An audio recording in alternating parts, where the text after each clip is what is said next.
Operation D ഹണ്ടിന്റെ ഭാഗമായി പോലീസും dog സ്ക്വാഡും കട്ടപ്പന നഗരത്തിലും പരിസര പ്രദേശങ്ങളിലും പരിശോധന നടത്തി. പോലീസ് നായ ബ്രൂസാണ് പരിശോധന നടത്തുന്നത്.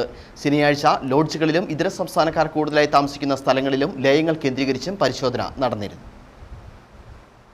ഓപ്പറേഷൻ ഡി ഹണ്ടിന്റെ ഭാഗമായാണ് ഡോഗ് സ്ക്വാഡും പോലീസും കട്ടപ്പന നഗരത്തിലും പരിസര പ്രദേശങ്ങളിലും പരിശോധന നടത്തിയത്. പോലീസ് നായ ഉൾപ്പെടെയാണ് പരിശോധനയ്ക്കെത്തിയത്. ശനിയാഴ്ച ലോഡ്ജുകളിലും ഇതര സംസ്ഥാന തൊഴിലാളികൾ താമസിക്കുന്ന ലയങ്ങളും പരിശോധിച്ചിരുന്നു. ഞായറാഴ്ച രാവിലെ പുതിയ ബസ് സ്റ്റാൻഡിലും സമീപ പ്രദേശങ്ങളിലും തിരച്ചിൽ നടത്തി. തുടർന്ന് തൊഴിലാളിയെ എത്തിക്കുന്ന വാഹനങ്ങളും പരിശോധിച്ചു. കഴിഞ്ഞ ഒരു മാസത്തിനിടെ 7 കഞ്ചാവ് കേസുകളാണ് കട്ടപ്പന സ്റ്റേഷനിൽ രജിസ്റ്റർ ചെയ്തത്. ശനിയാഴ്ച 3 ഗ്രാം കഞ്ചാവുമായി ഒരാളെ പിടികൂടിയിരുന്നു. കട്ടപ്പന ഡിവൈഎസ്പി VN നിഷാദ് മോന്റെ നിർദ്ദേശപ്രകാരം വൈകിട്ട് നടന്ന പരിശോധനയിൽ Kattappana CI TC Murugan, Thankamani CI MB Abi, Kattappana principal SI Abi George എന്നിവരുടെ നേതൃത്വത്തിലാണ് പരിശോധന നടത്തിയത്.